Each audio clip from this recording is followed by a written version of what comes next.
Bitch. Woo.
Yes. White boy.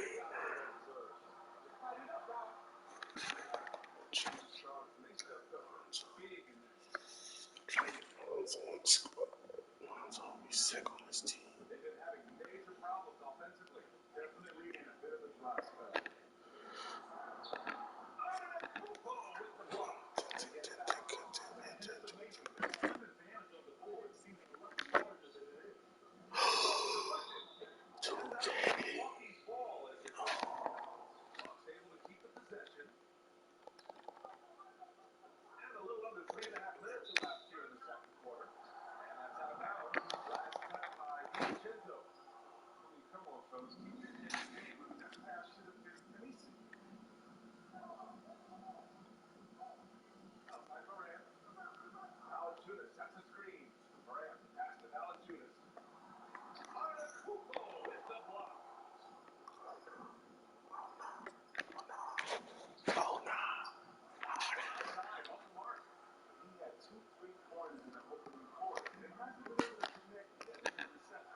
What?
Throw that shit with one hand.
Yo, bitch ass out the way, Middleton.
Which one of you dipshits told the white people that there are colleges only for black people? Which one of you dipshits? What's the baby's be on this Pinky promise to be my best friend forever? Look! Pinky! And if she breaks it, I gotta break her pinky. What's the baby's be on this Pinky promise to be my best friend forever? Look! No, I want to hear your story. Where you're from, who you are, how old you are. Just walk us through your story. So, this is Demi story. I am first of all from Canada. Pinky! And if she breaks it, I gotta break her pinky. What's the baby's be on this? Where it's actually freezing and very dark all the time. What's up, baby? So I just want to motivate you to travel alone. I know it doesn't look like I'm alone here, but that's how it started. On a plane to a mysterious place that I've never been to before, where no one was telling me how to dress or how to act. And just because you start the adventure alone doesn't mean you're going to finish it alone. Every single person in this video is someone I met while I was traveling. I definitely don't think my life would be the same if I met everyone at a party all by myself. Peace and love, babies. What's up, babies?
So Cleveland will get the first possession.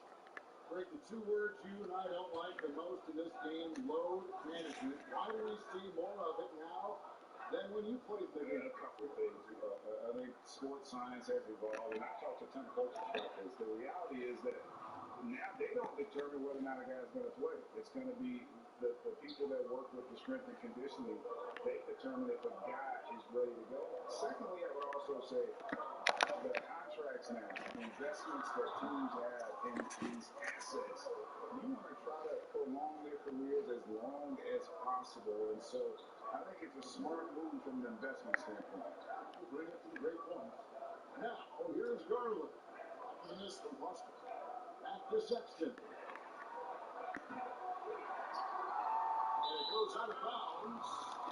Last touch by send it over to David Aldridge, who was able to talk with J.B. Bickerstaff.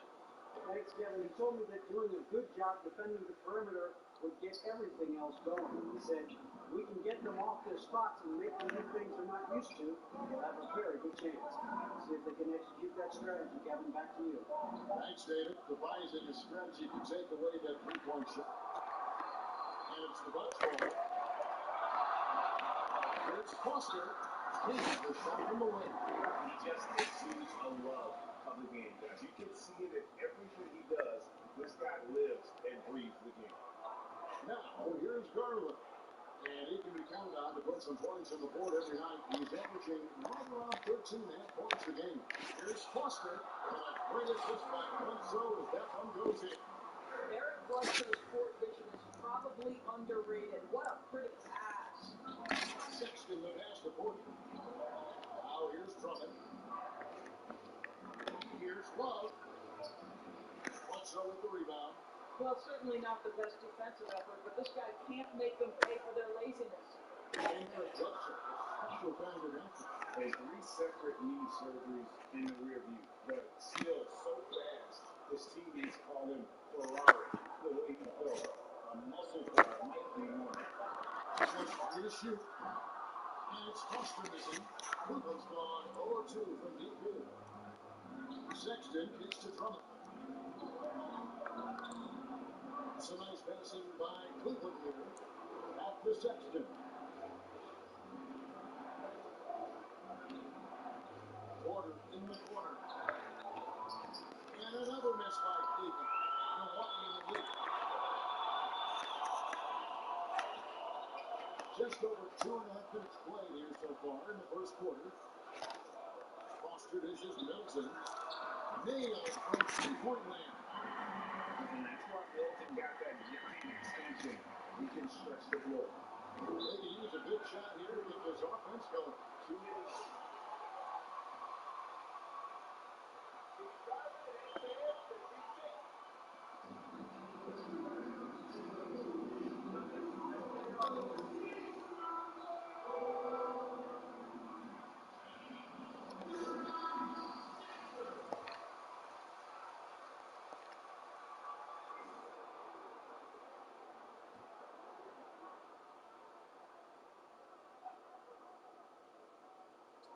About 3 minutes gone here in the first quarter.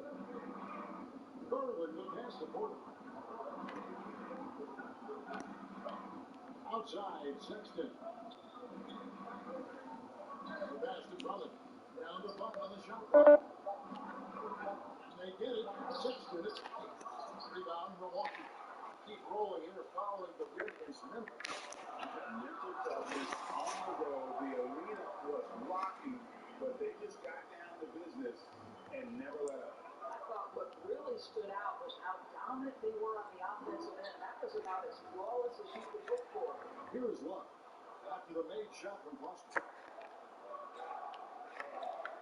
Here's Garland. That's in there. Love with the assist. Wow, a lot of distance on that jumper by Darius Garland. Nice. Here's Foster. Playing Memphis, he was nearly there.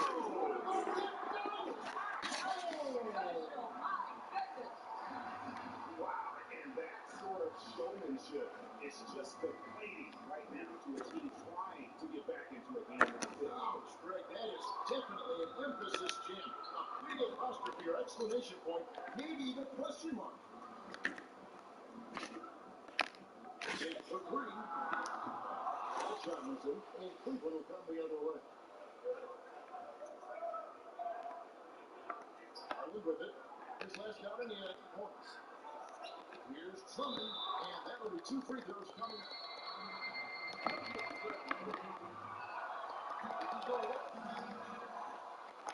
Is a scary man to match up with. physical, even if it means foul. And for players like Andre Drummond, sometimes it's a paradox. Great individual rebounding doesn't always translate into great team rebounding. That almost sounds, Greg, counterintuitive, right? Because you wonder, is it a lack of boxing out? So if they don't get it, an opponent does. What is clear unequivocally, though, there is more to team success than individual numbers. And so it's Milwaukee now. Darius Garland missing his last shot. Foster passes to Antetokounmpo, and the spin dunk pass to Kumbo. It may be the most bankable play in this offense. Antetokounmpo on the roll with the finish.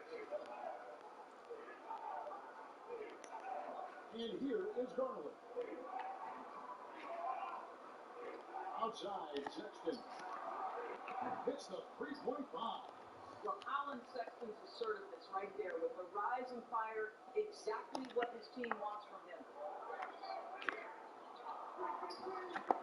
Now Foster. 8 points for him. And Antetokounmpo shoots it in. And can you always depend on him or what to lead you to the right place with that pass? Money. Now, here's Garland. By Bledsoe. Pass to Sexton. Feeds it to Love. Shoots over Foster. And Love with the basket on the assist by Sexton. Love's got his second basket. Well, nice job by Colin Sexton to find the open man. You want to see court awareness from the young gun. Here's Foster. Bangs home the trifecta. What an aggressive mindset.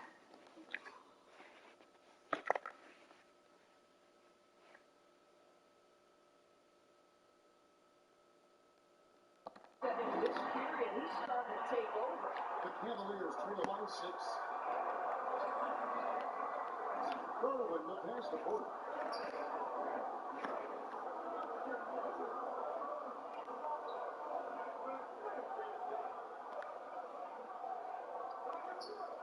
Free throw line jump shot. DiVincenzo with the rebound. Well, you have to like their work on the boards, Kevin, particularly here to start the game. Foster gets the Giannis. From outside, off the mark. Cleveland's gone 2 of 5 from three-point land here in the first quarter. Garland the pass to Love. That ball is in the basket. Now he's shot 6 and hit 3 of them.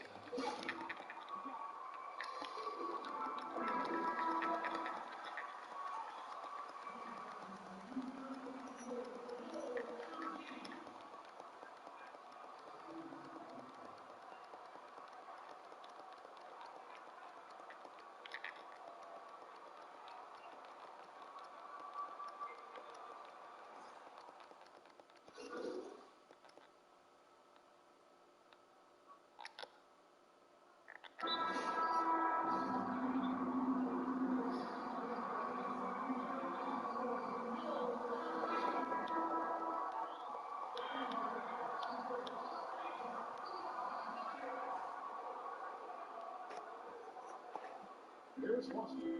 13 points, their largest lead in the game. Over Love. Foster, that's good. Over Love. Foster's got 13 points. I'm willing to Over bet Love. for a moment that's his killer instinct. Fucking MGTOW bitch. One thing I enjoy is MGTOW is bitch. locking on the moment to play the right way. The guard spots filled by Bledsoe and DiVincenzo. Chris Middleton is out there with Foster, and it's Lopez who has a foul, rolling the paint. That's the 5 on the floor for the Bucks. Now let's go to the sideline and catch up with our Hall of Famer, David Rose. Hi, guys. Well, they call him Captain Clutch. And in the last game against the Grizzlies, he was terrific. Picked up 58 points, and as he always seems to do, piled up rebound after rebound.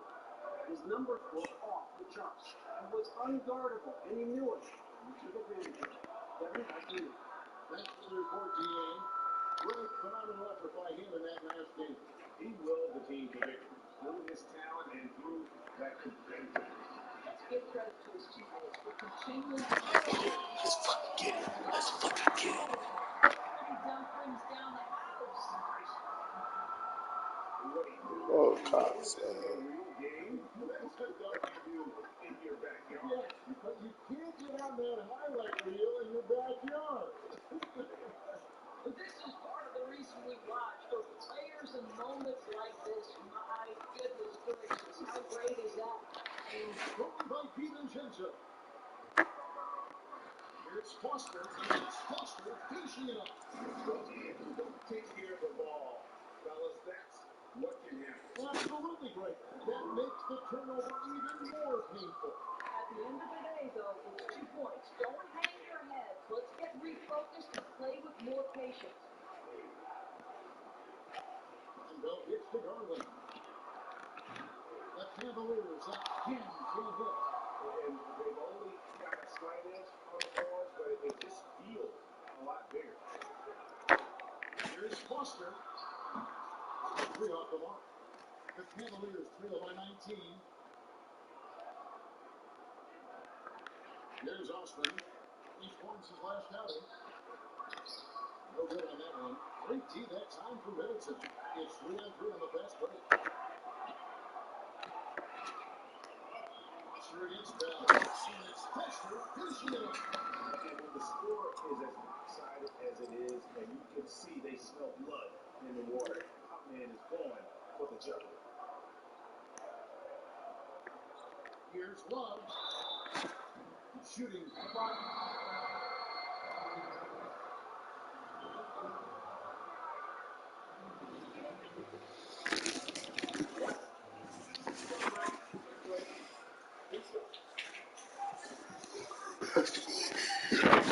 Fucking everybody shoot.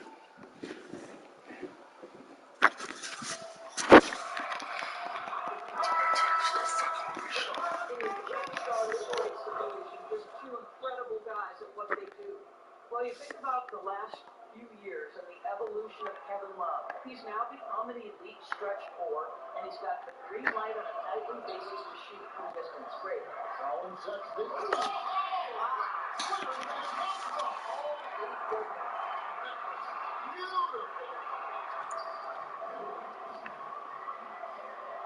Garland, the pass to Love. For Middleton. Love, no luck. This has not been a good period for this guy. Acting, not letting the game come to him. He's got to settle down and hit shot. Well, that shows his ability to hit from so far out. That's a big time move. Garland, the pass to Love. Counting. And that's 13 points for Kevin Love. When a player is cooking, what happens? The aggressiveness turns up. Kevin Love is hunting for shots right now. Foster. Related with a nice touch off the glass. I mean, he is tearing the defense apart. And let's face it, they have not brought their A game on that side of the ball. Passes it to Love. Now, here's Sexton. He's got 5. But beat the bell. On 8. Love takes the quarter for 3. And no good that time. Solid rebound there. And with the score like this, that's an area where they can't afford to get lazy. Foster against Love. And it's empty clutch with the foul.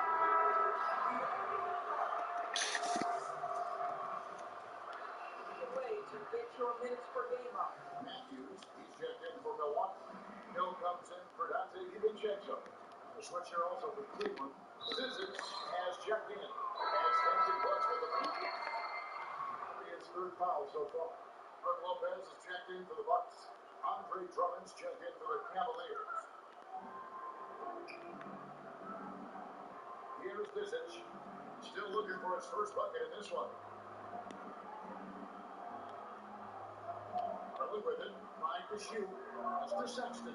For the 3. A rebound by the Bucks. Foster's got 4 rebounds in this game.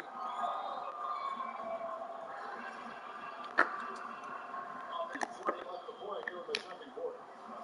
Bucks passing it around.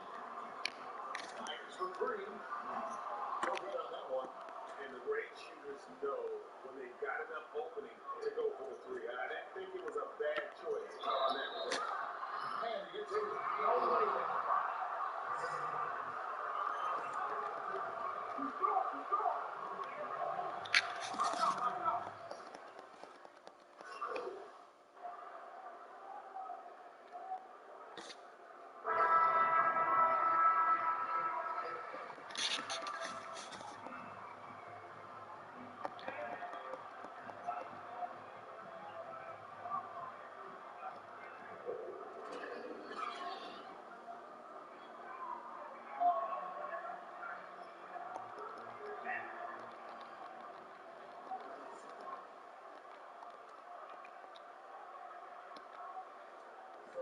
Waited until he got the look he wanted. You know, as a coach, you can preach good shot selection, but it's up to the players to execute, and this guy has done just that. On the court for Cleveland, the post tandem, Love and Drummond.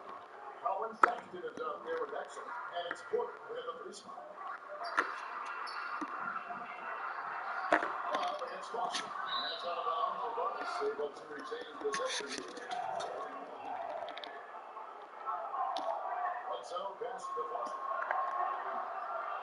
6 on the shot clock. And it's taken plus to the 5. Brings his 4 back. Looking at the turnover story, they had a few miscues along the way, but as we see on the scoreboard, it hasn't hurt them. Garland kicks to Drummond. Well, wide open look for Love. No good on the 3. It's a +5 advantage for them in rebounding after that. Here he comes, and there he goes. Look at him punish that rim. The pass to Drummond. Second half just getting started. About a minute played. And there's the drive. Drummond. It's good on the putback. Pursues the offensive glass with purpose. Drummond knows who he is, and boy, does he attack him. Foster, that's good. But you love that they've been able to rely on him time and time again. You love the effort here late. Guys are looking for a way to score here. Yeah, they've had a tough time taking the lid off. Pass to Love. 2 points. That one goes. And that's 15 points for him. One Love. Boy, the gorgeous touch from Kevin Love. That just shows you how effective he is when he gets to his favorite spots. And it's Foster missing. And so it's Porter bringing it up now for the Cavaliers. Pass it to Drummond. And there's the call on Giannis Antetokounmpo. That's foul number 2 for him.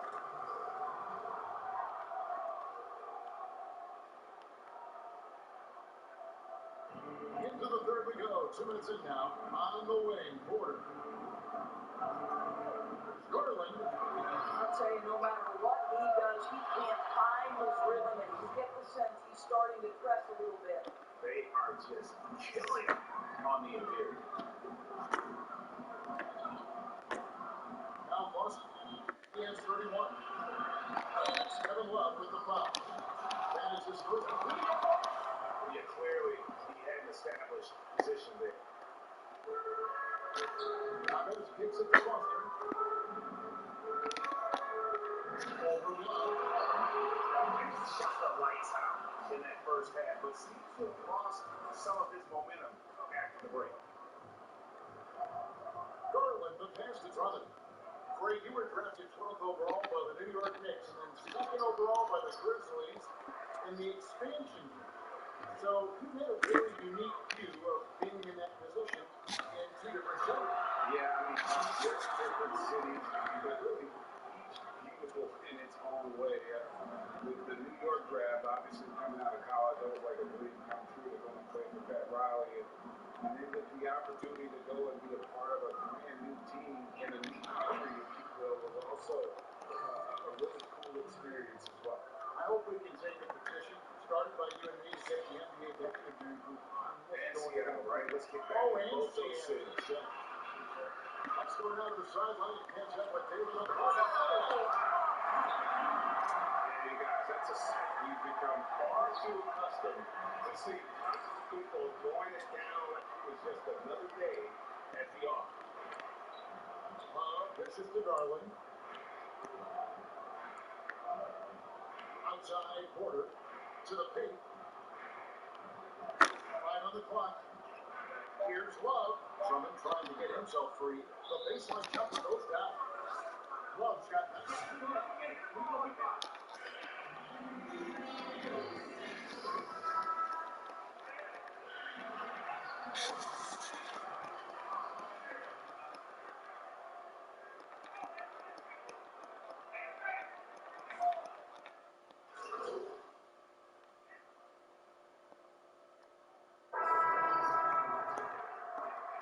Lopez is checked in for Giannis Antetokounmpo. Foster comes in for Marvin Williams. Matthews, he's checked in for Chris Middleton. And it's Hill in for Dante DiVincenzo. And then for Cleveland, Zizic has checked in for Andre Drummond. Love comes in for Bell. And it stands in for Kevin Porter. Let's go. That misses off the back. What a masterful job on the defensive end. Did everything possible to alter that shot. Yes, that was it.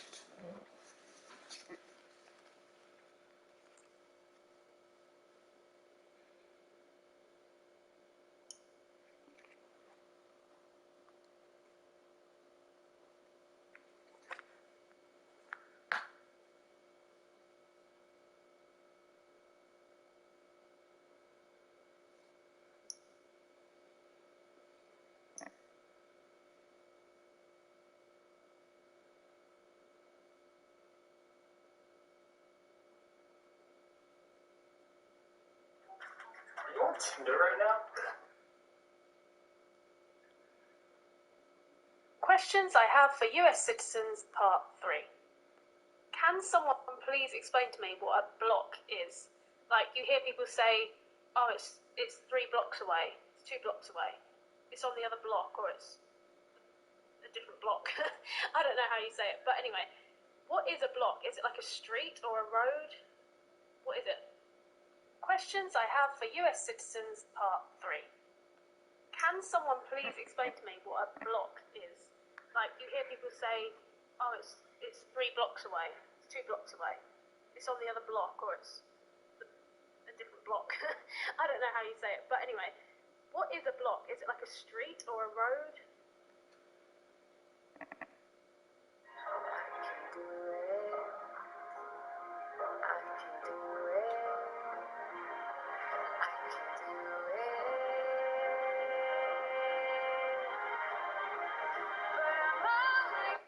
Tell you how us Californians see California. Other Californians, back me up if I'm right. Nah, you missed. That was not good. Here, I'll help you out. California Bay Area native.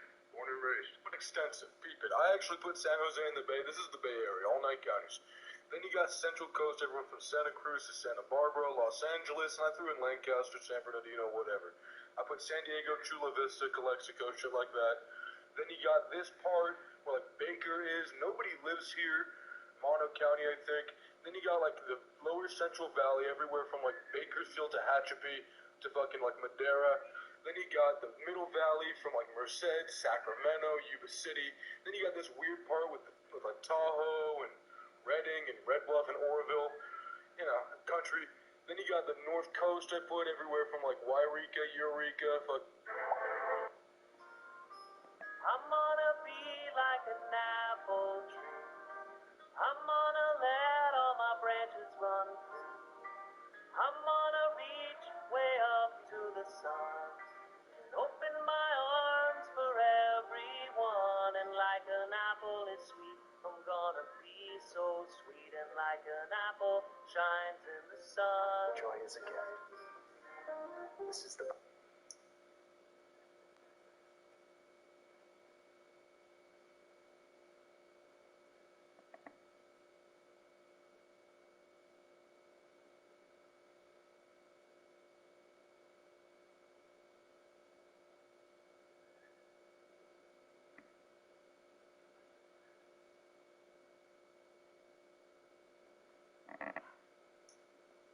Quick public service announcement. Most of the people that got good grades in high school grew up to work for the people that got bad grades because school is an obsolete capitalist construct that teaches obedience. Okay, thanks, bye. I'm not gonna lie, especially Brady is the best QB, but like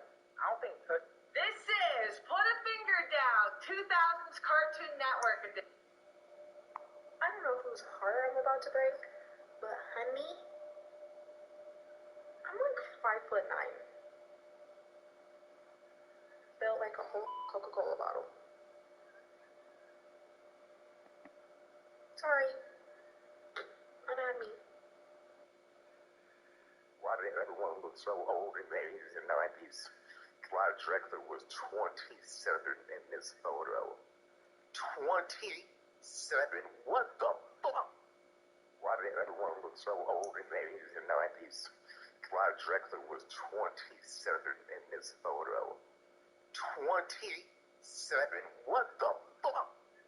Why did everyone look so old in the 80s and 90s? Clyde Drexler was 27. I'm sorry, but a studio apartment shouldn't cost more than like, I don't know, like $400. I was abandoned by my parents.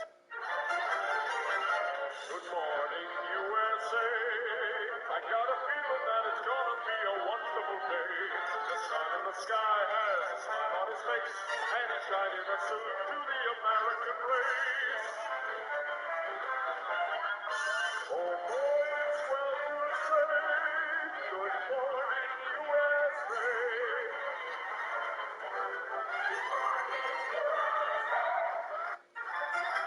It's a show or movie scene that would get canceled in 2021. What's good to her? On the down, keep it up, nigga.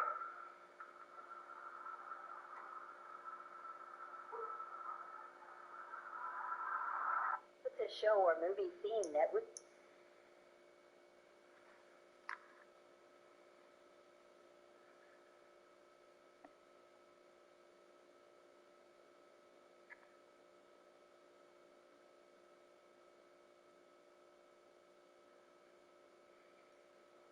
Here's the saddest bit of Naruto continuity I guarantee you never noticed. When Kakashi is rushing to bring back Naruto and Sasuke and stop their fight, he barely doesn't get there in time. And it's heartbreaking. You can tell he's devastated that his students would come to this and that he feels responsible for it. And he almost made it. He would have made it if Sakura hadn't interrupted him as he was leaving the village. Here's the saddest bit of Naruto continuity I guarantee you never noticed. Pietro, why won't you? I'm the only black person that feels weird or feels scared being somewhere that there's not other black people. Underrated websites, part 1. How to rent 3D. It pretty much gives you the full experience from home. Accounttailor.com will show you how to delete any sort of accounts. AGoodMovieToWatch.com, pretty much self-explanatory because I spent way too much time choosing movies. And Photopia, which is the free version of Photoshop. Underrated. Like a ribbon cool. For some people, don't want to be cool. Like this guy.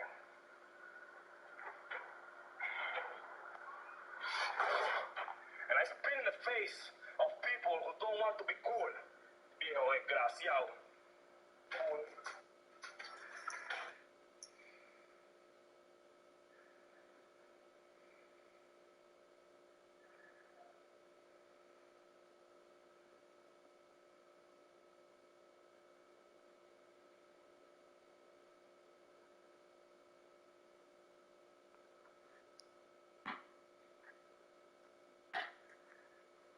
Watching the news. It's all bad. These gangs out there banging heads. It really ticks me off. Brad, everything ticks you off. Not everything. All right, everything. Hate watching the news. It's all...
night after night after night. So as long as he's hot, keep riding it. And it's Sexton penetrating. And it's blocked by Carter. 29 seconds left in the third quarter. And then Giancarlo goes right over top of Sexton. And how about just floating to the rim on that slam? Boy, when he gets up, I mean, he gets up on the wing Nance. Shot to stop the run. And the chance by Larry Nance. Well, creating offense, not something necessarily Larry Nance is known for, but that puts added pressure on the defense. Matthews is straight on left. Cross. Same time.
Masters have 38 points. They have been relentless from deep, and you see that.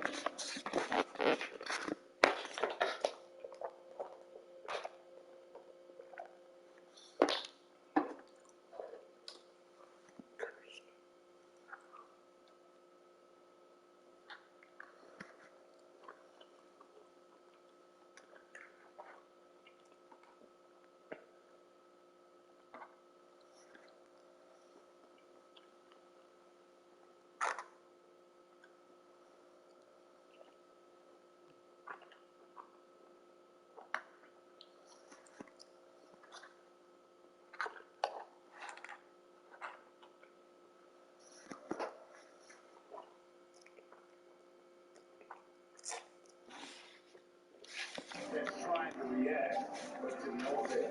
Well, that's the whole point, isn't it? If you space the floor well enough, it's almost impossible for the defense to account for everyone.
Takes it inside, and it's Foster finishing it off. That dunk incorporated throughout this game.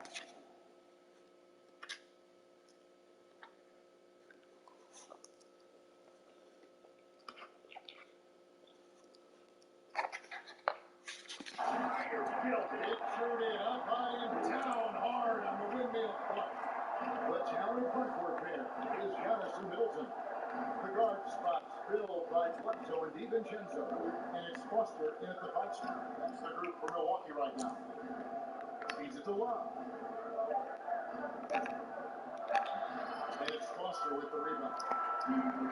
Foster's got his 5th rebound in this one.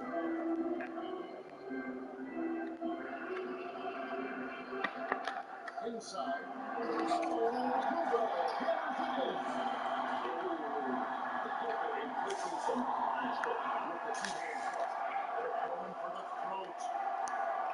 Here's Drummond. Leans inside. That's tipped. Here's Foster. He makes it hole. Foster's got 42 in the game. Breaking down some numbers here, but other stats for the Bucks. We've seen them make some extra efforts from a defensive standpoint.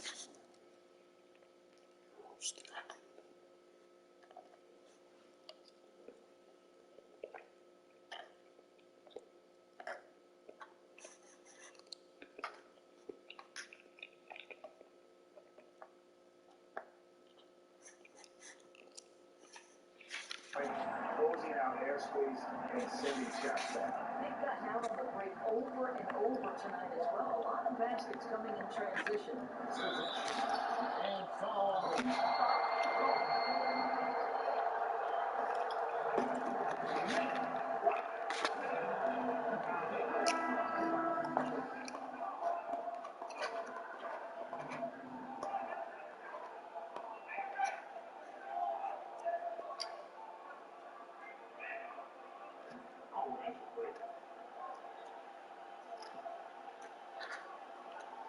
The style and the way in which the game was played is so different that it isn't fair. I mean, all you can be is the best of your generation, or one of the best, and I think that should stand no matter what the conversation is. Like there's no doubt in your mind, Oscar Robertson could play in this era as well as he played when he played.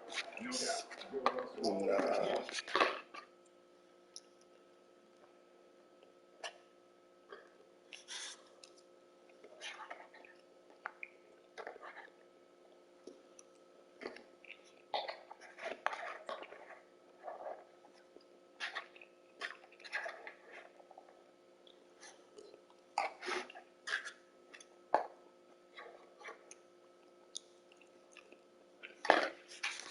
Great ones, so much of your ability to perform at a high level is built around your confidence and your belief in your abilities. And those guys had it as much as anybody who's ever played the game.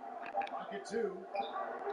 Once again off the mark by Cleveland. The right thing is there to stay that tight on him and really try to keep him out of the shot position. Getting the ball on both ends and set it up and score. Well, that's what is the energy they're bringing right now. They're ignoring the scoreboard and playing hard. And here's Sexton.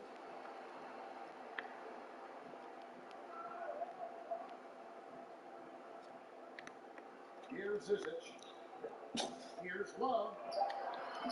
Great tee that time from Foster.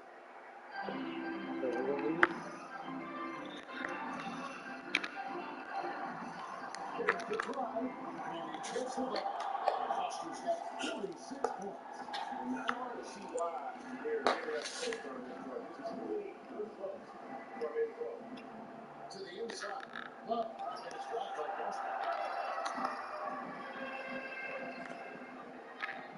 This one for three. Bing! Milwaukee with the triple. That's his fifth triple of the night. 2 first half, 3 in this one. Huge production. Some tough offensive sets. They want to turn it around. Yeah, right now you just need a bucket to get some momentum. Stuff. Here's Zizic.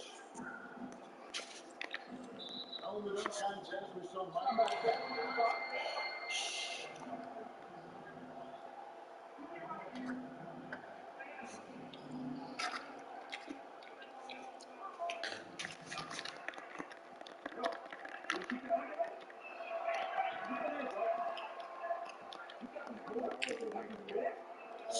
And there was more risk, I guess, in the mindset of guys today, and they didn't want to take that challenge on. So I wish we could see more of our stars in the slam dunk contest, but yes, I just think that's going to be the case, unfortunately, as much as we all like to see it. And you can see right now the defense running out of ideas. They cannot seem to slow them down. Sixth in the pass to Porter. And it's Love missing. Just a coach shooting that. Needs to try to make it into the basket. Here's Foster. It's rebounded by Cleveland. Zizic just got rebound number 5 here tonight. Porter in the corner. Down low. And there's Drummond. That's good on the assist by Porter. A tall and powerful big.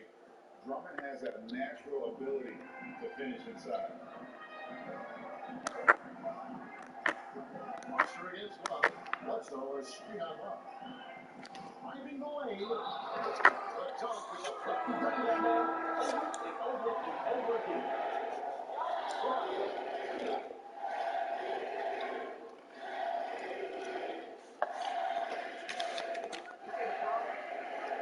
This was a team performing to its fullest capability. Hugely satisfying win. A game that not many will soon forget. And on the other side, one that I think most will try to forget. And guys, at this point in the long NBA season, this will go down as win number 25. And once they polish off this win, they'll be one more victory away from sweeping the season series. You know, looking back at all the contributions tonight, it was a phenomenal all-around game for both in clutch. No doubt he needs to play tonight. This guy has been aggressive and effective. Zizic gets to Exum. 54 seconds left here in the fourth quarter. Wade passes to Windler from outside the arc. A rebound by the Bucks. Now Foster. And another basket for Milwaukee. Finishing strong. This is how you want to close things out. No question. They got hot at exactly the right time. Clutch play on a team level. Wade gets to Exum. Will it go? From beyond the arc and then some. Well, Dante Exum knocking down shots will put a smile on this team's face. He continues to work on the offensive end. Here's Foster. Again, what an avalanche! 60 points. This guy cannot be stopped. They've had no answer for him in this. Exum pass to Zizic. Here's Windler. No good on the triple. On D. It falls. Milwaukee as they get the win. It was a table of 6.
Tip-off goes to Milwaukee.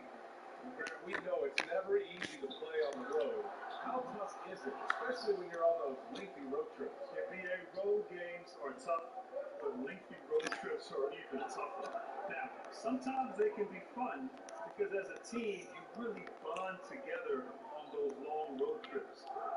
also notice as you get more towards the end of that road trip, it becomes a mental challenge. You start to think about getting home and wanting to get into your own bed after a very long road trip. The teams that stay mentally engaged throughout the duration of a road trip are the ones that are able to have great success. Here's Doncic, and he buries his first look. I love watching Doncic go to work there. Assertiveness is the key, and that's part of why he's so successful. From deep, counted. And that's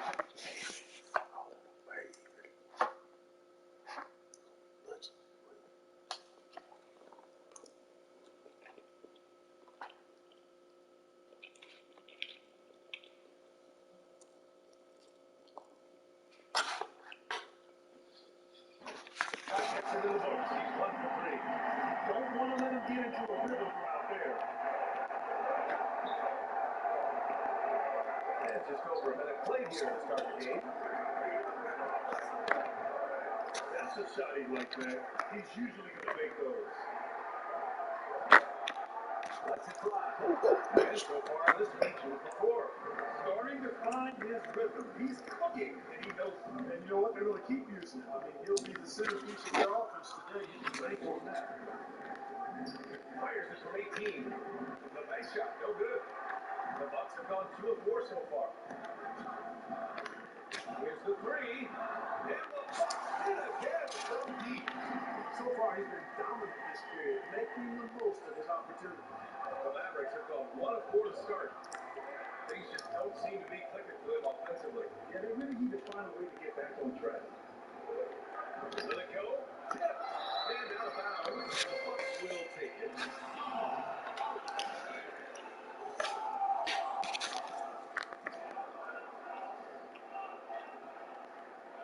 Here in the first quarter, with about 2 minutes gone by. Well, you look at Doncic, and he was named the youngest MVP ever in the EuroLeague, okay? Both in the regular season and in the EuroLeague championships. Then he led Real Madrid to a title at the age of 19, yet there was still some wondering how good would this guy be in the NBA playing for. Fantastically, but launches it. Nope, another miss. 0 for 2 to start the game.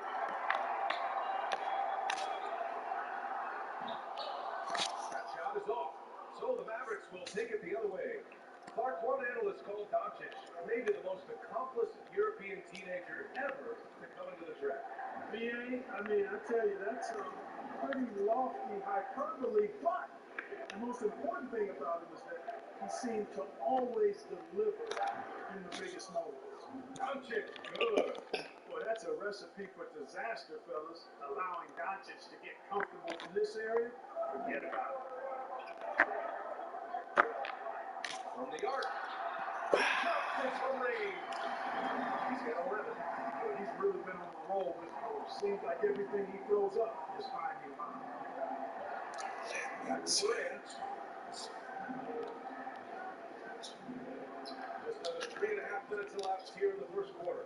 And you know, Barea is a fairly consistent three-point threat.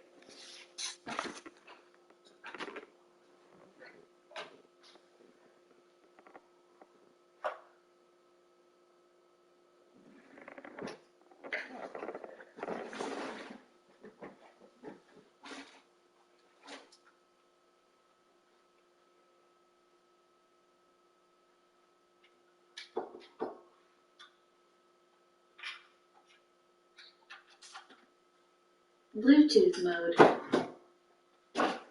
Bluetooth connection.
can't sleep on him out there.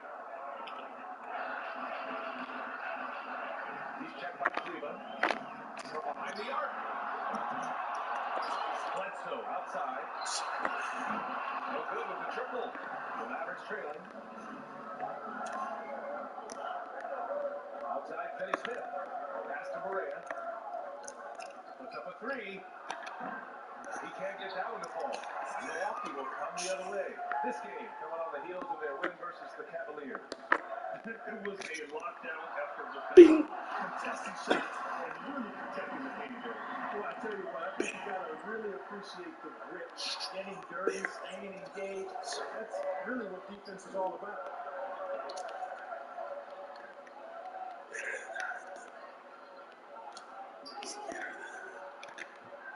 Antetokounmpo grabs the board.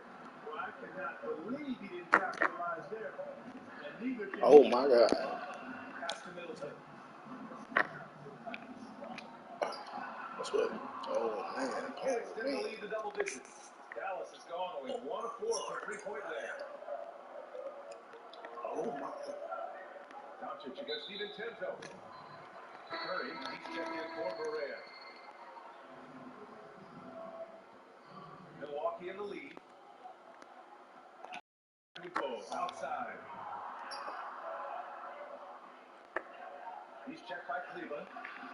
Fires the three. Knocks it down.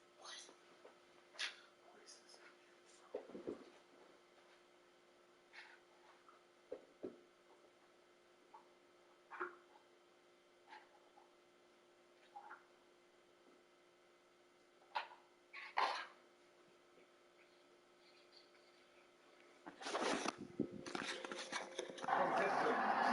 17 points in the game. Wow, their opponent is doing a tremendous job spacing the floor. Doncic outside. With the drive.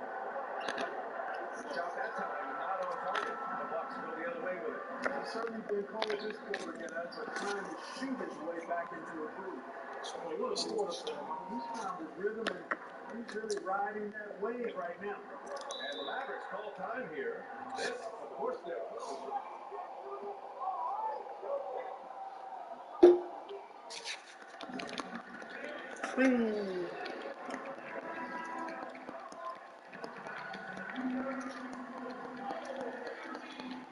You play the team you're familiar with.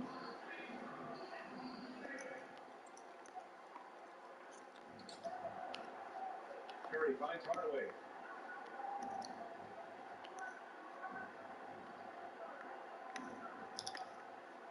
Outside Curry. Pass to Porzingis. Shot clock at 5. Dallas again missing. Milwaukee with the ball. They're on a 19-5 run. Middleton outside. Let's go with a three. Porzingis grabs the board. And it's the Mavericks with the ball. A 12-point game. Outside Hardaway. The three ball. No look on that one. And Milwaukee, they've got 7 of 15 to find the net. Defended by Hardaway. Get short. Other ass off the play. That's miss number 7 out of 14 attempts. Here are the Mavericks now with the ball. They're coming off that win against the Heat. Thanks to their stellar defensive intensity, they registered a ton of stops in that. And the hustle they showed on that end was infectious, contagious. I mean, their squad really got after it. He's got a sweet stroke from long range. Pretty amazing now.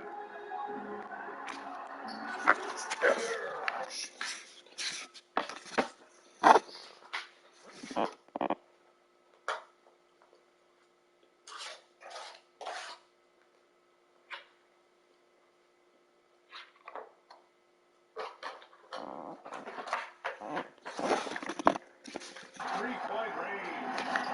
He's got 22. They're getting torched on the perimeter. 4 of the last 5 buckets have been threes. It's hard for me to watch this. I mean, the defense practically giving them those shots. Rebound by Middleton. Middleton's got 4 rebounds now. He starts to Curry. Mavericks with a rebound.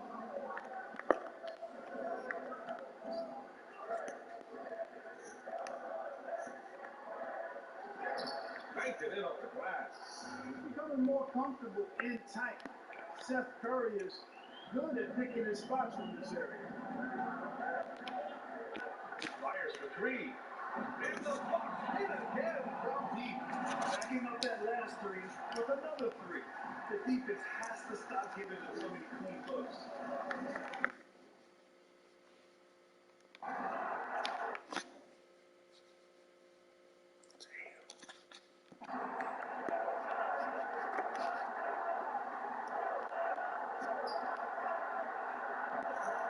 Two shots, 2 makes. Off to a good start. And they may have talked about that.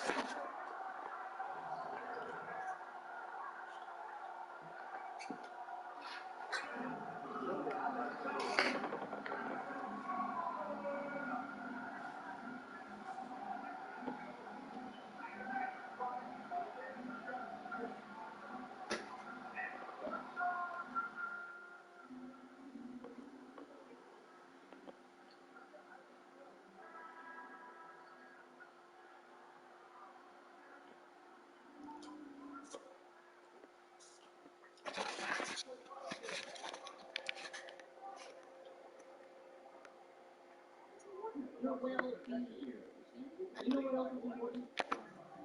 Just to be the offensive first range of teams. Just get this nigga off me, bro. This nigga off me, bro. Nigga off me, bro. Nothing like getting the opponent on the rope. You love that.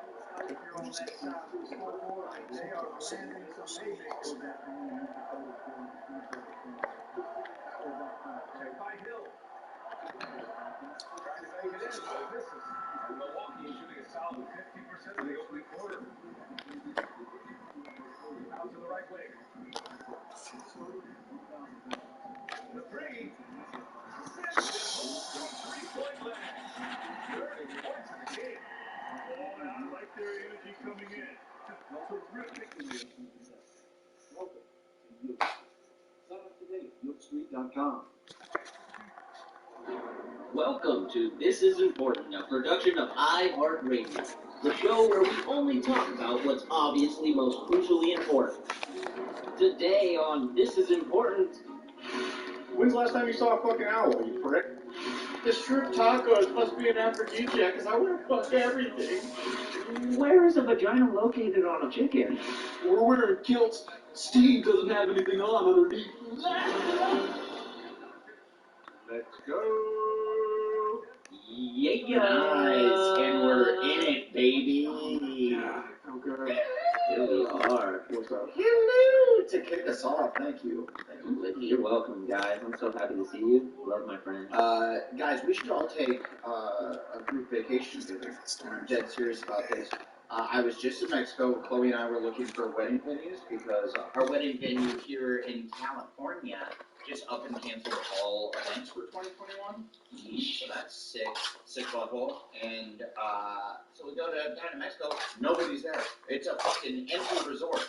There was like 170 rooms at this resort, and there was maybe 10 rooms full. And it was insane. And everybody's like, it's the most socially distanced I've been since this whole goddamn thing started, including inside my house. Where in Mexico? What city? Yeah, what part? We went to Punta Mita, which is beautiful, and like no part, which is awesome. And then we went to Cabo, and that was a little more crowded, but still not bad at all. Isn't Punta Mita nice? And they walk? No, it's right by Yeah, when I looked it up on the map, it looked like it was nice. I've been there, and it's fucking awesome. Yeah, it was super gorge. So we might get married there. We might get married in Cabo.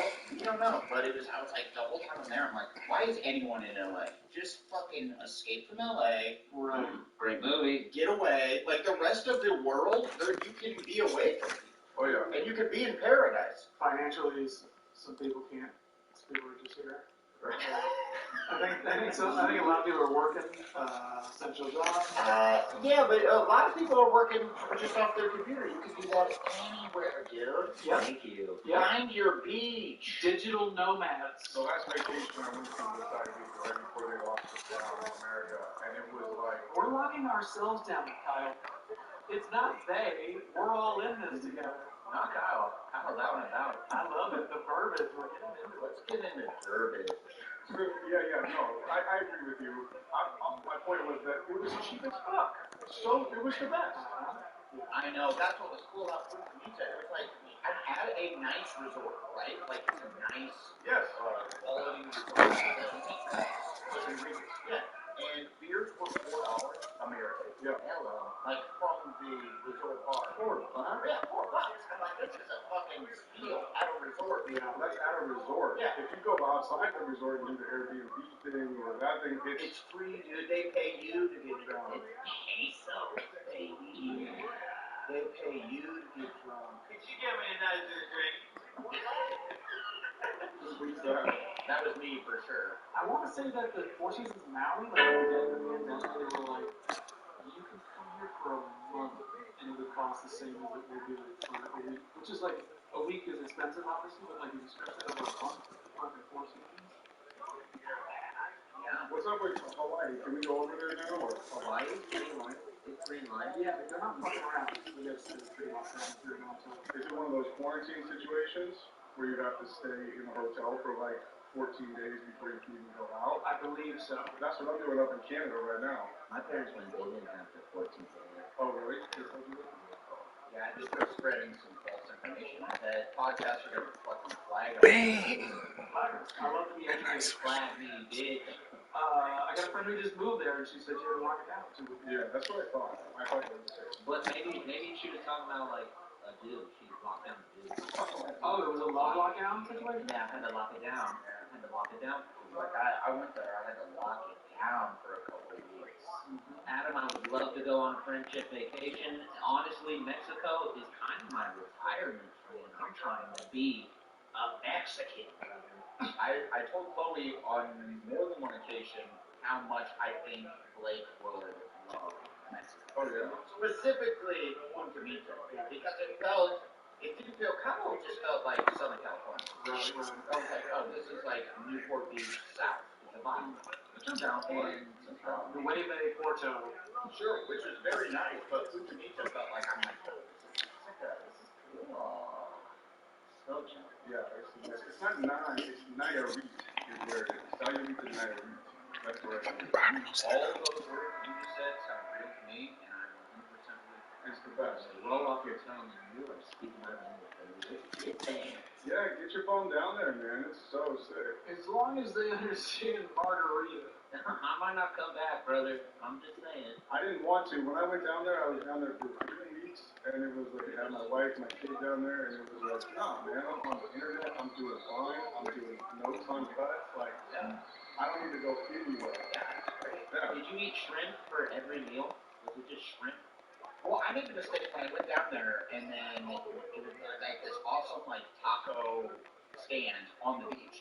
So we're, like, at the resort. So we're sitting there, and it was beautiful, the sun setting, birds are flying, and I was like, they had just this monster margarita list, and I locked eyes with Chloe, and I'm like, yo, let's take down this whole list. And she's like, let's do it. And like 2 straws per kind of situation? Where like you guys are taste testing? Like we each have one, and then we like kind of trade. Okay. And so we marched down the list. I'm like legit, maybe almost 20. How did you do it exactly? I'm just trying it. Oh, I'm getting so excited. 20 margaritas? How? We were so fucking drunk. You got diabetes, dude.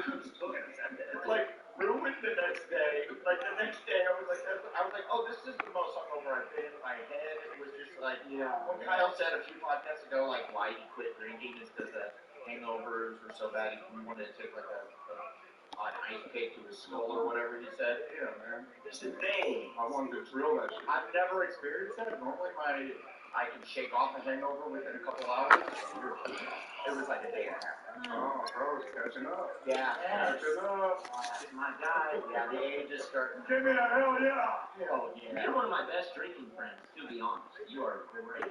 Thank you. What's back? Thank you. I had to pride myself on how much alcohol I could throw in my system. So what happened on that hangover day? Did you have shit that you had to do, or was it just a wash? No, I went and did all kinds of shit. We went and we looked at another property and like toured the thing, and then again I just regrouped, regathered, and Nothing like, don't do what we did last night. Wait a second.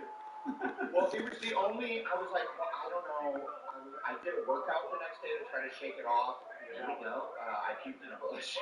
Like I did a body weight workout on the beach and then just like. Yeah, he is so sick when he pukes. He's very sick. That's right. Poisoned.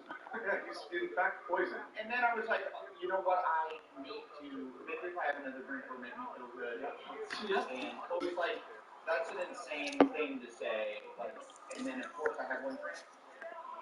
And 3 more felt really great. Mm-hmm. Yeah. My boy. It works like that. For the youth of America, if you feel bad, just keep drinking. Allegedly. Just cut it. Have any of you guys been to Mexico City?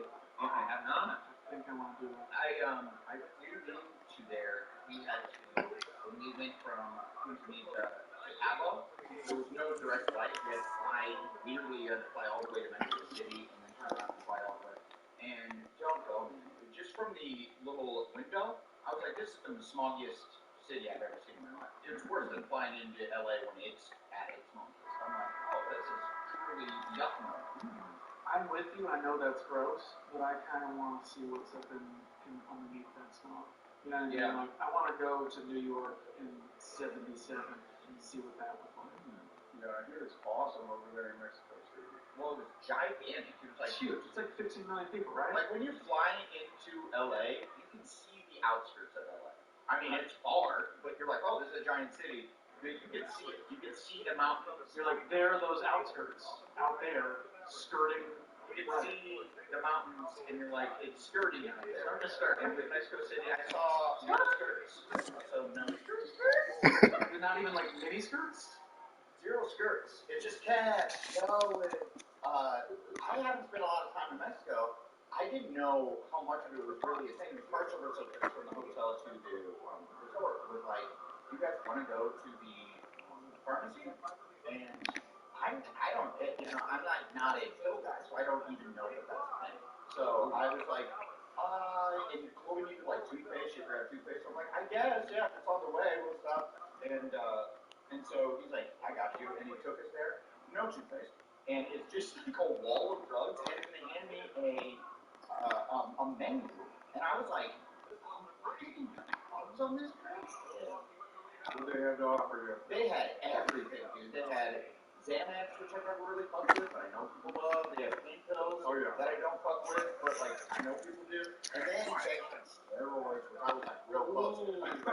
How do they like label them? Are there like sections? Yeah, there was like painkillers. Like a picture of like a buff dude, so you're like, oh, this is steroids over here. Let's not bury the headline.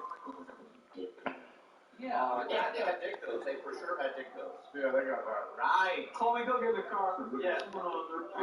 Yeah, it's just like, oh, you know what would be hilarious if we got like 1,000 dick pills and gave it to people as jokes? That'd be hilarious.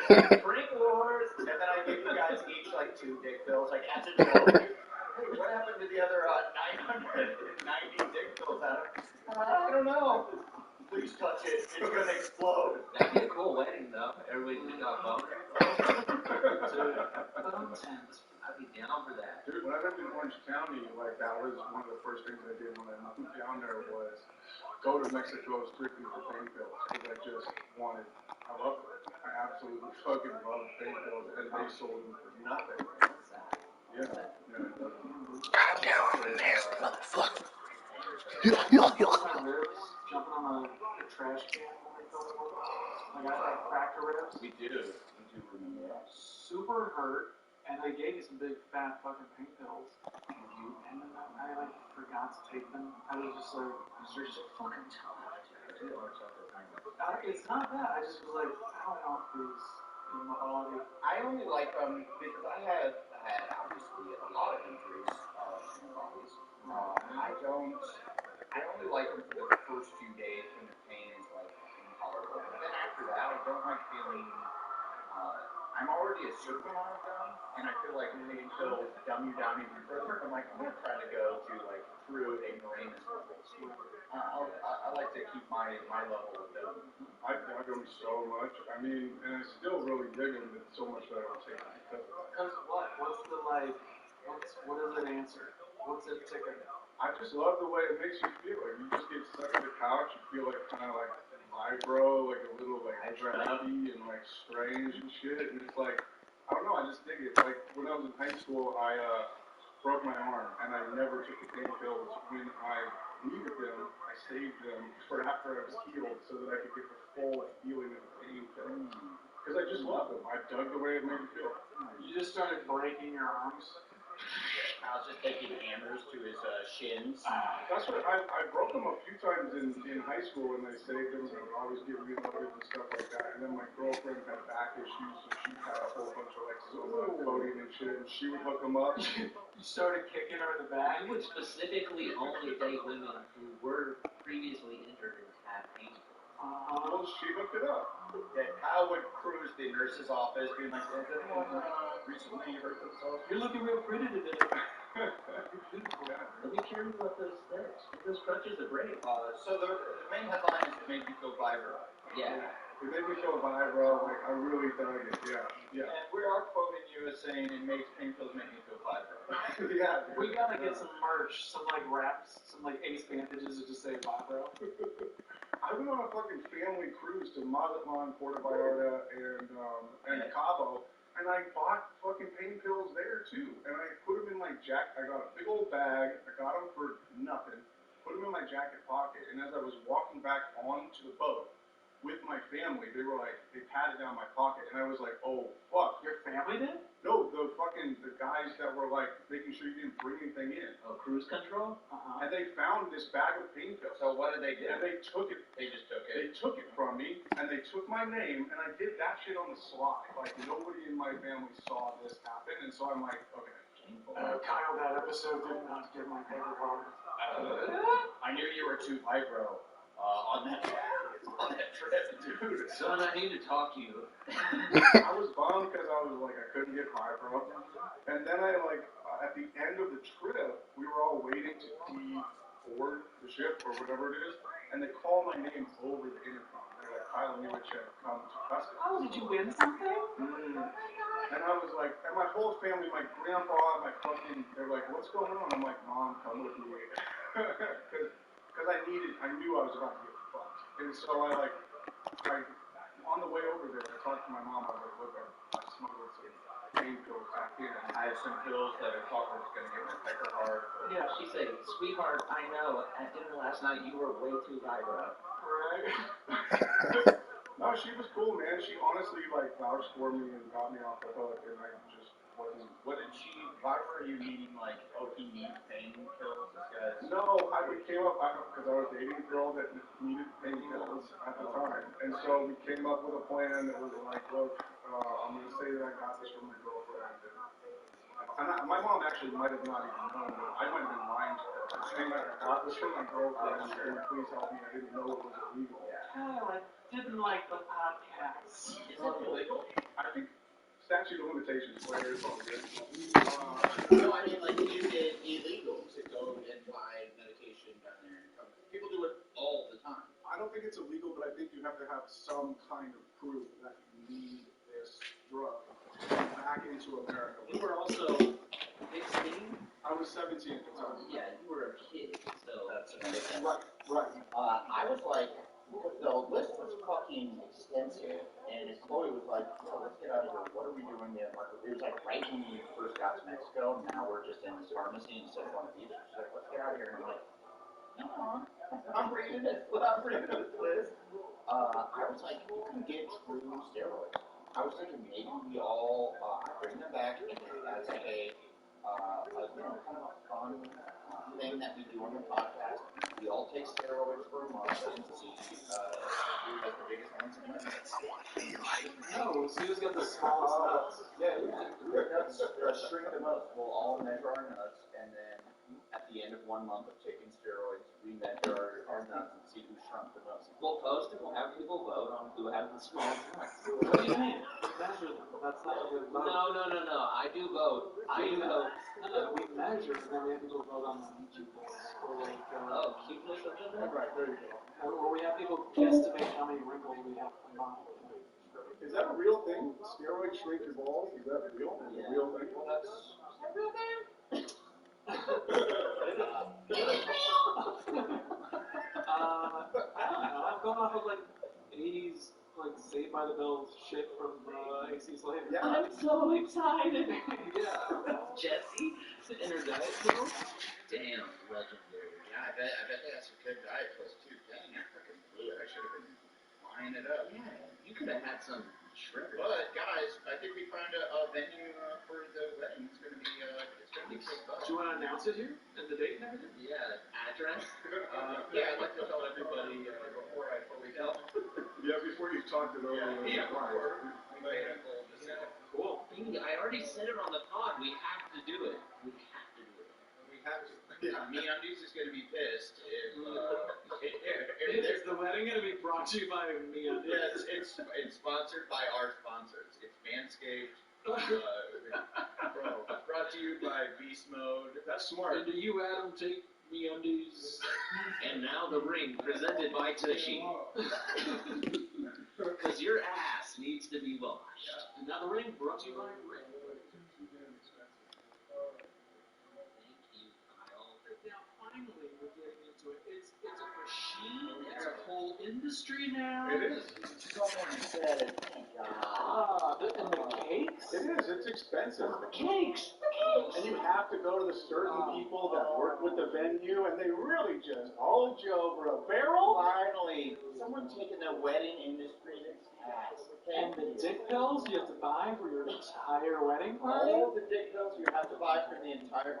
I mean, it will be fun when I buy us all dick pills and make us take them 1 hour before the ceremony. That'll be a ceremony.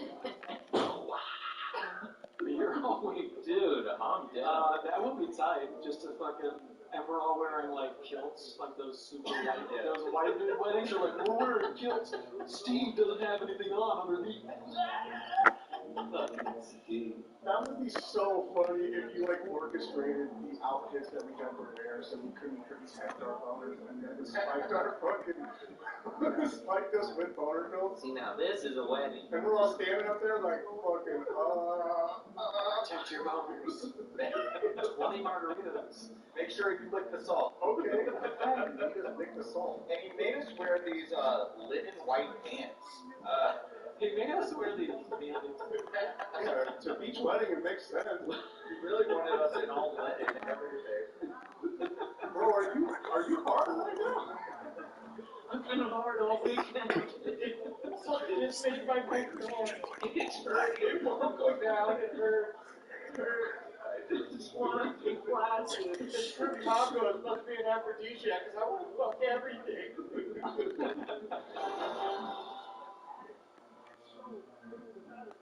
Hi, friends. MeUndies believes that comfort is about more than chairs. Oh man. It's about feeling comfortable in your skin. You're a total badass. And what you wear only essentials in your out. That's why MeUndies not only uses yeah, but they also give you endless styles to choose from. It's total comfort inside and out. Guys, I'm gonna be honest, I love MeUndies. I do, and if you couldn't tell, I'm kind of a really fun guy, right? Yeah, they do. Plus, I always need to do a organization for that. So, MeUndies is the perfect place for me to express my super fun personality. Wow, in the bedroom. Sometimes just by myself, I'll look down at my underwear, I'm like, I'm so fun. Plus, you can get a matching set so you can match. Yes, it's true. MeUndies offers ridiculous brands. It's also you can fully express yourself in your own unique way. MeUndies are available in a range of sizes from X extra small to 4XL. Everybody, never leave your couch again with a MeUndies membership, a monthly subscription that sends new pairs right to your door. With site-wide savings and exclusive sales, you'll automatically pay less for everything. MeUndies has a great offer for my listeners. For any first-time purchasers, you'll get 15% off and free shipping. MeUndies also has their problem-free philosophy. If you're not satisfied with any product for any reason, they will refund or exchange it. No caveats, no questions.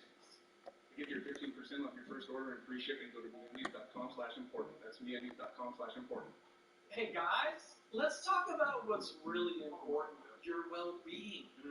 Your health. This is important. Your sanity. This is definitely important. You know what else is important? Just CBD. Also, Just CBD offers a diverse range of CBD-infused products designed to help melt away stress, elevate your sense of calm, and give your body what it's craving, a good dose of chill.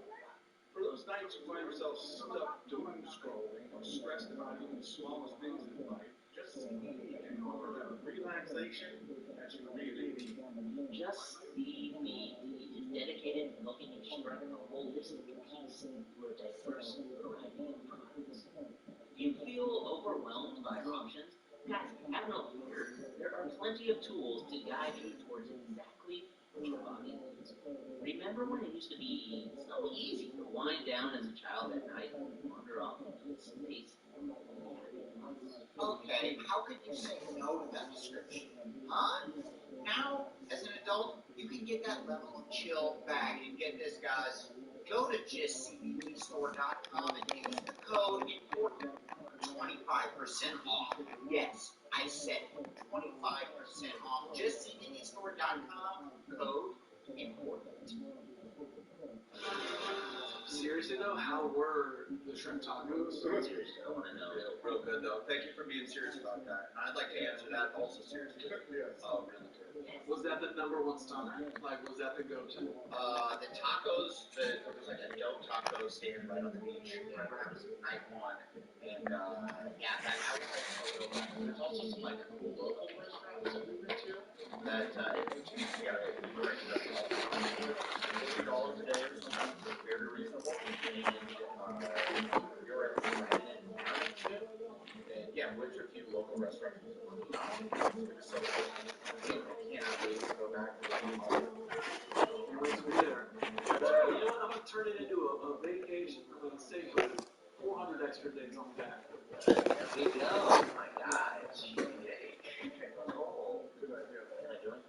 Do you want to like entertain my kids? No, I would love to. Thank you. Makes the nanny, dude.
Bluetooth mode.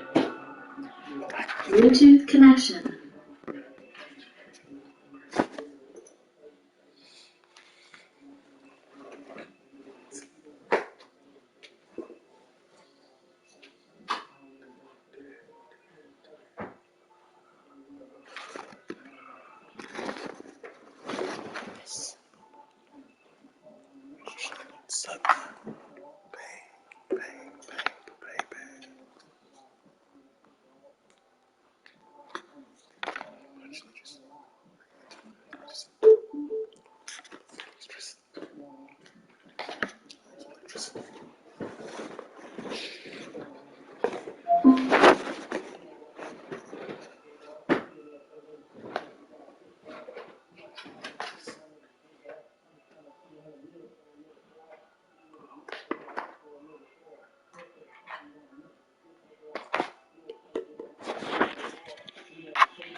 That's cool. Ooh, Mr. Demi.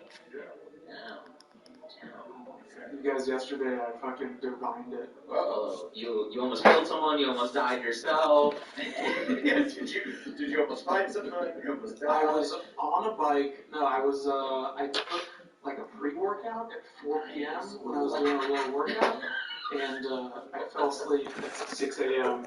Oh, wow. You fell asleep at 6 p.m.? 6 a.m. Okay. Holy shit. It was one of those. Well, I will say things affect you a lot. Yes. Like, you don't really smoke that much weed, you don't do that many energy drinks, because I think things affect you greatly, right? Yeah. Is that a fair assessment?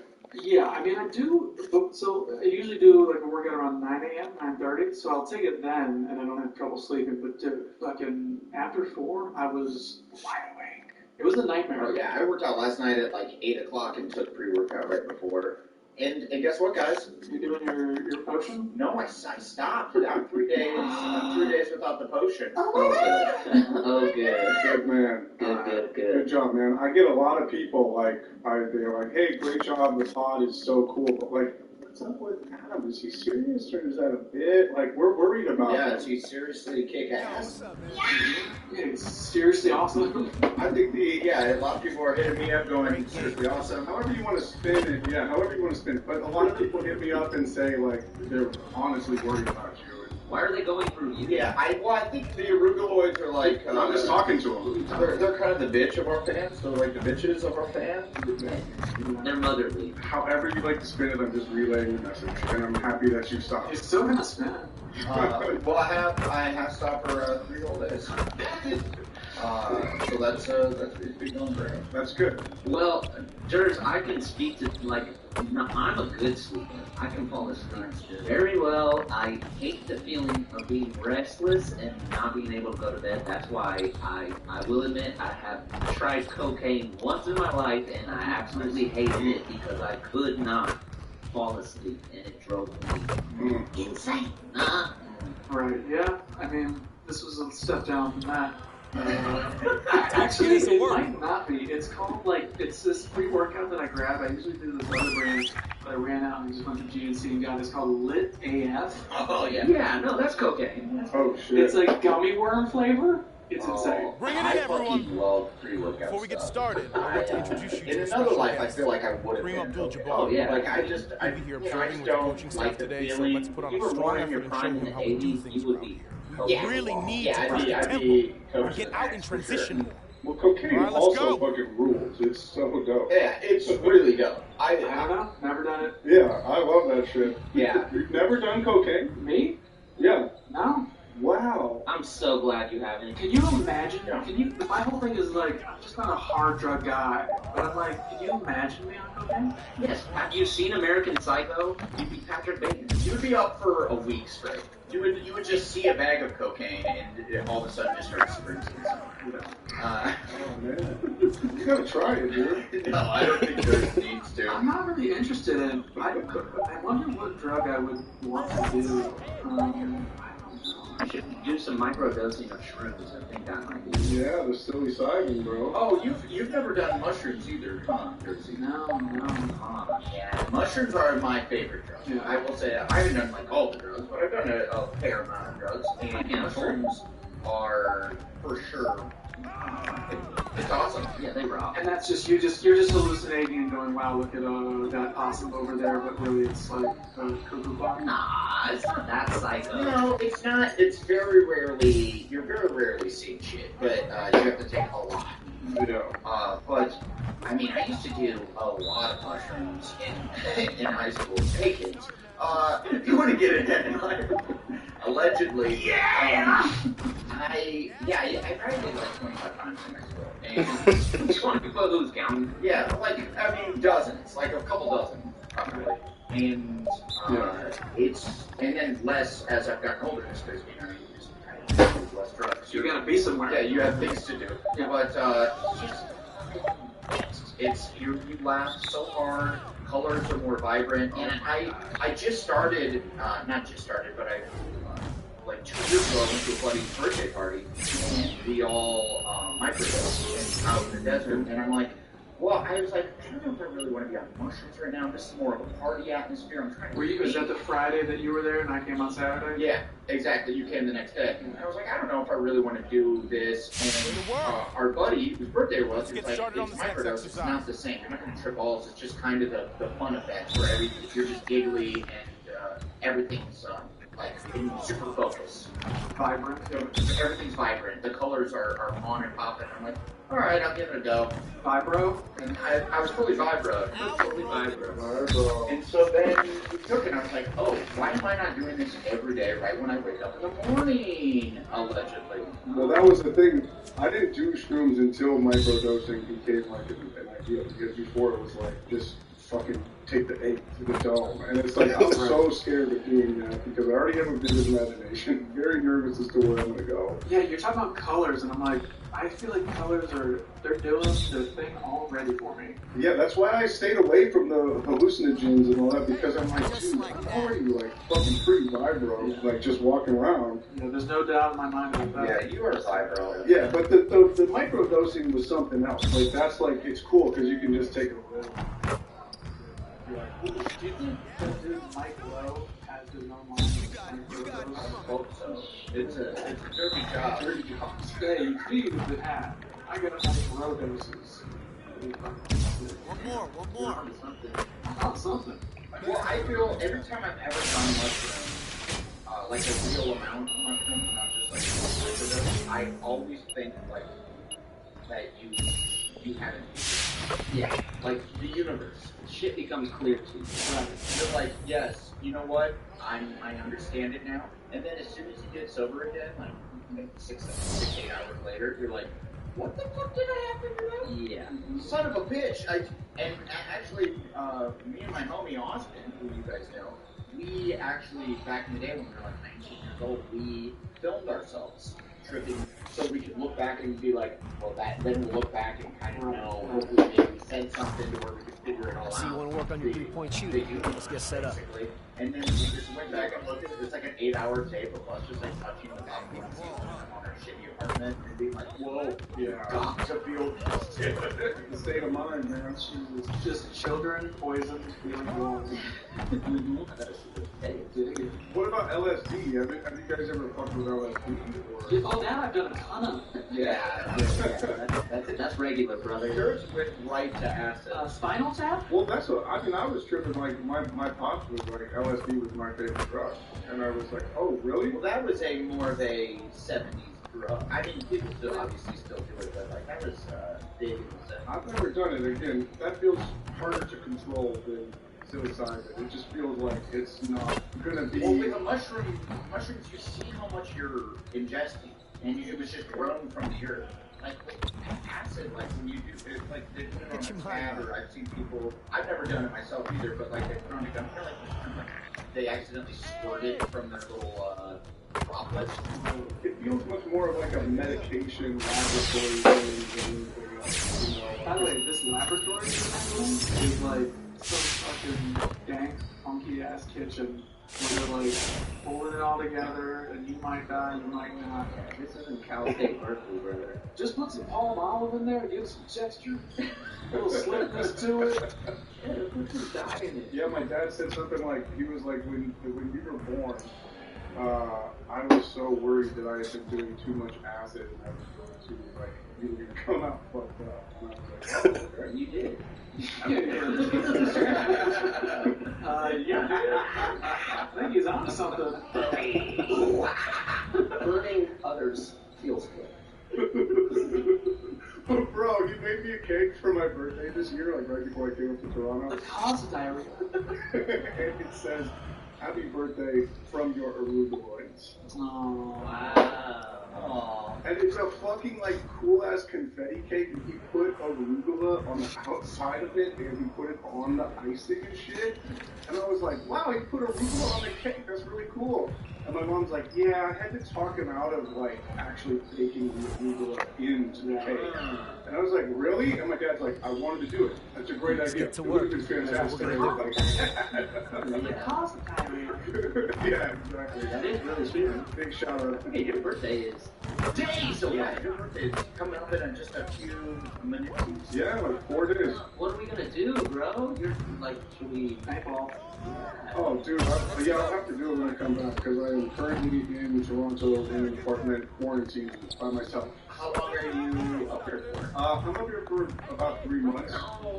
Come back in April. That's not too bad. I have to quarantine for fucking. This is day 2. Canada makes you quarantine for 14 days. Yeah, that's rough. With like armed guards out there now. No armed guards, but there's a hefty fine if you get caught. So, like, I think the personal fine is $1,000, but the company's fine is $1 million. But isn't that worth the rush?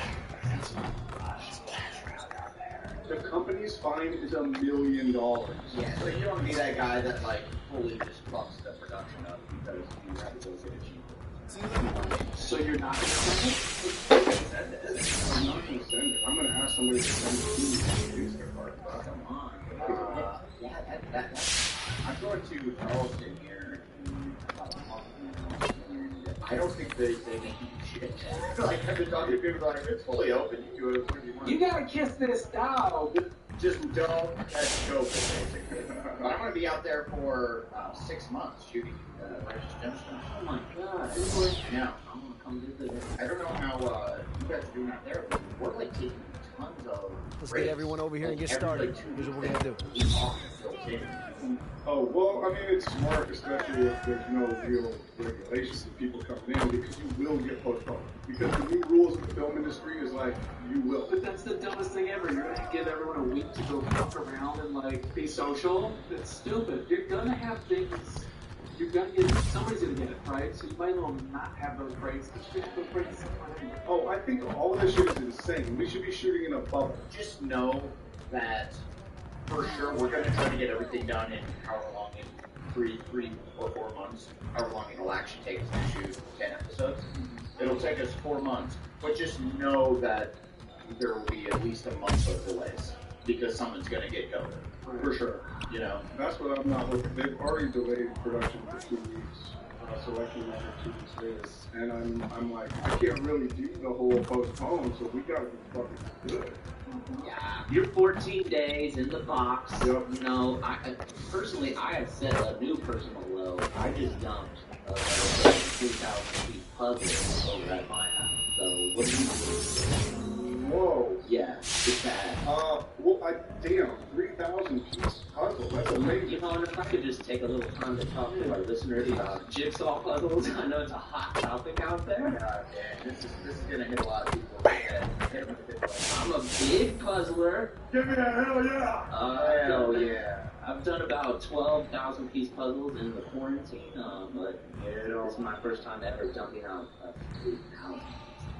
That's amazing. How vibrant are the colors? Are they vibrant enough? Are they vibro? Well, what sucks about a 3,000 piece puzzle is that if you really don't like the image, it's basically torture. So right now, I don't even have a kitchen because there's just puzzle pieces in there. It's bad. That's fantastic. It's terrible. That's a lot of patience. How long does it take you to do that?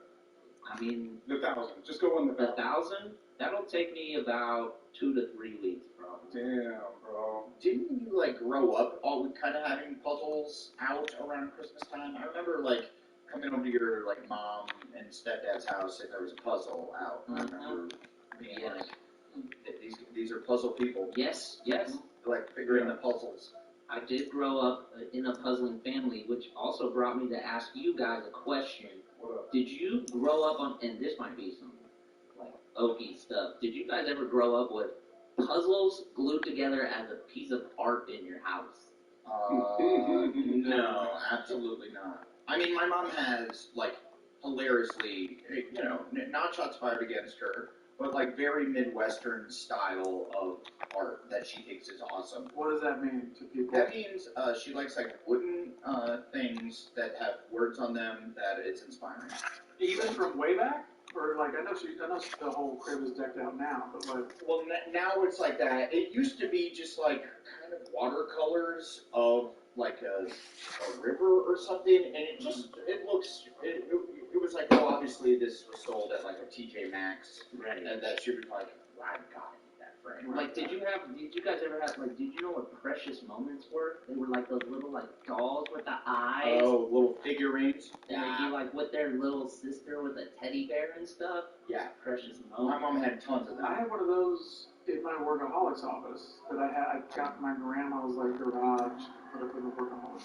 I remember that, Durs. Just Precious Moments for days. We had like Viking ships and stuff around the house. I shit you not. It was all just like Norwegian boats. I love just the Nordic theme. You just had cool death metal shit all over the place?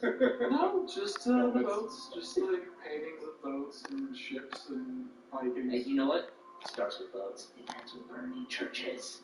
Yeah, I wonder like what our weird shit will be. Because, I mean, I look at like my grandmother and like her decorations.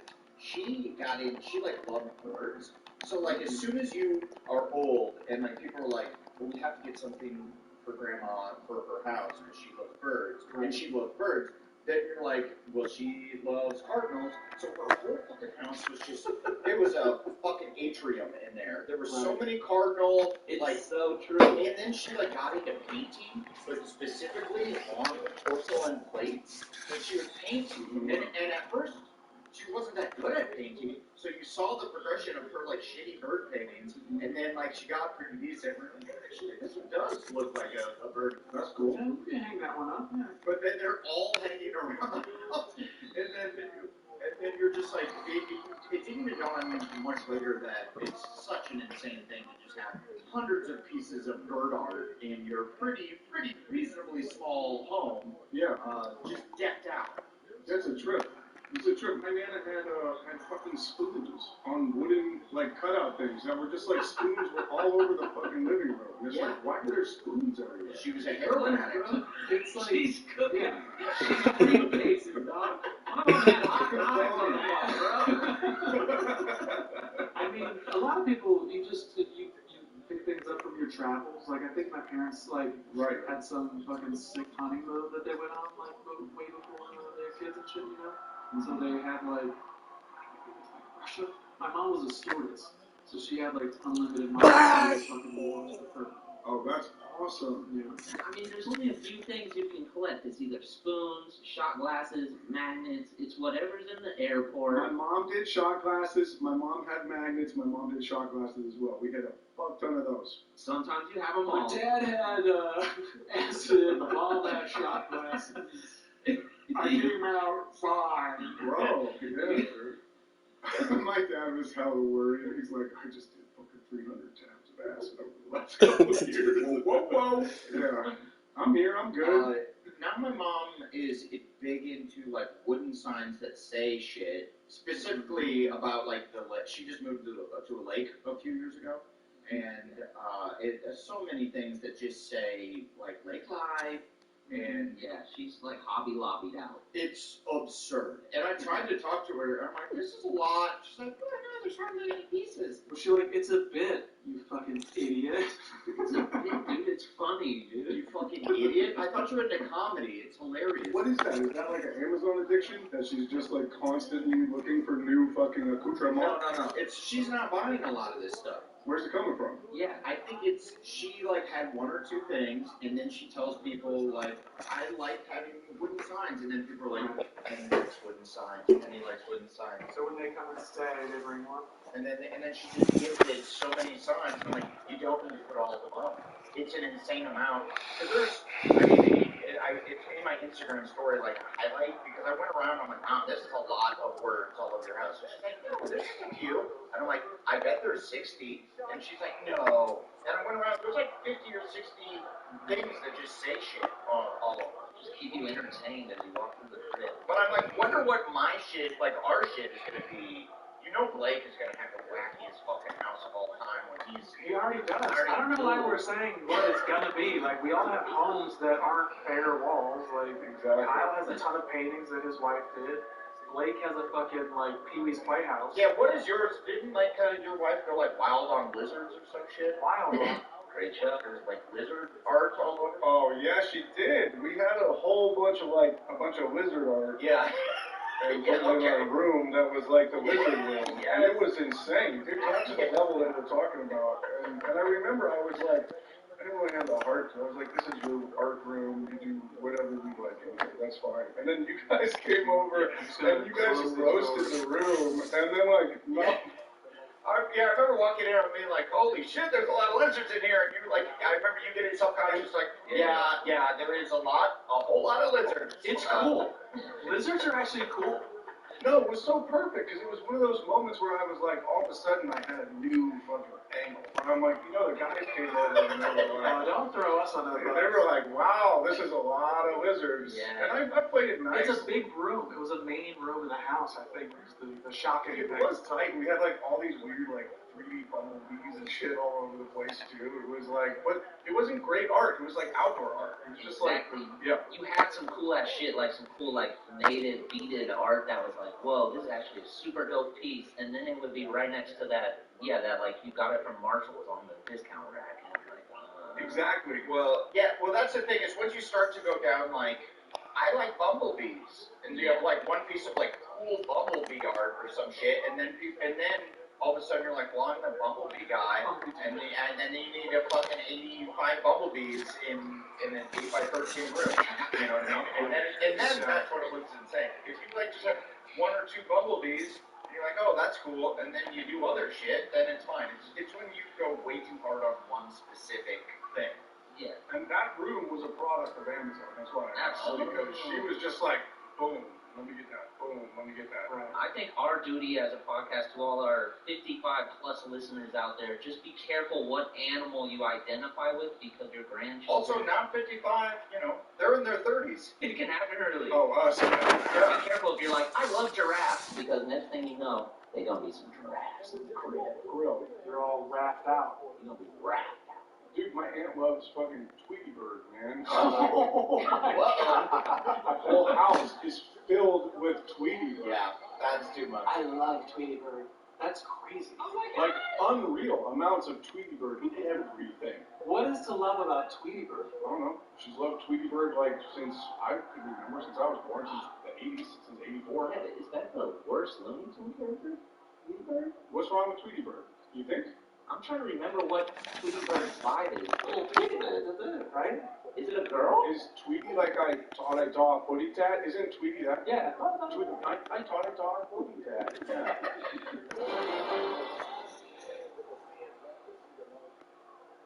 to finding the perfect bouquet for your Valentine, it pays to plan ahead with 1-800-Flowers.com. It really does.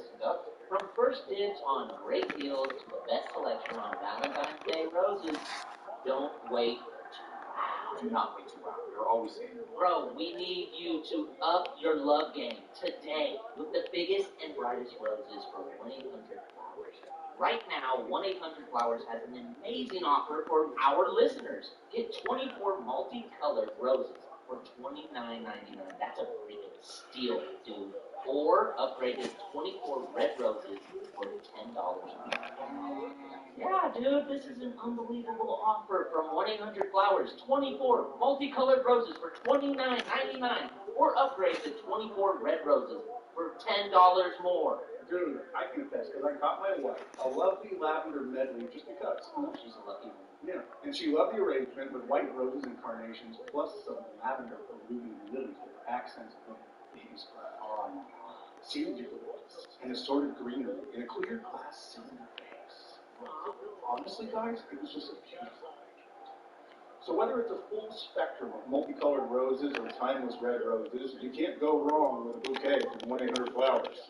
That's right. All roses from 1-800-Flowers are picked at full peak, cared for in a recyclable way, shipped fresh to ensure lasting beauty. Think ahead this year and get 24 multicolored roses for $29.99, or upgrade to 24 red roses for $10 more. Bouquet prices will be going up soon, so take advantage today. Get right to the romance this Valentine's Day and find the way to wow with 1-800-Flowers.com. Can I say I mess with 1-800-Flowers.com? I've been messing with them for years. It's so easy.